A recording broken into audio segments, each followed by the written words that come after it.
Welcome to the Salmon Runs YouTube. Enjoy the video. You start by preparing the system so fixes take hold. Make sure you are using an administrator account and the laptop is on AC power. This prevents interruptions. Once done, create a quick restore point or back up your documents folder to avoid data loss. Then open Task Manager and immediately end any Acer Care Center, Acer service, or Acer-related processes. This stops hung instances. Why it helps is simple. A stuck process often prevents the app from initializing, so terminating it clears the path. Now you focus on repairing the application and its dependencies. First, run Windows Update and apply all critical updates. Missing system patches commonly break initialization. Next, go to Settings, Apps, find Acer Care Center and choose Repair. If that fails, uninstall it cleanly.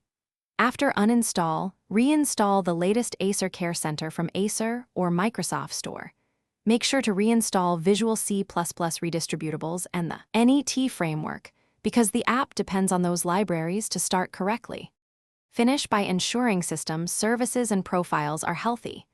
Reboot the machine, then open Services and set Windows Update, WMI, and any Acer services to automatic and start them. These services support initialization. If the problem remains, create a new Windows user and test Acer Care Center there to rule out profile corruption. If it still refuses to initialize, run System Restore to a known good point or prepare for a clean Windows reinstall as a last resort. Troubleshooting tip: check Event Viewer for Acer or NET errors to target the fault. Thanks for watching. Consider subscribing if we helped you.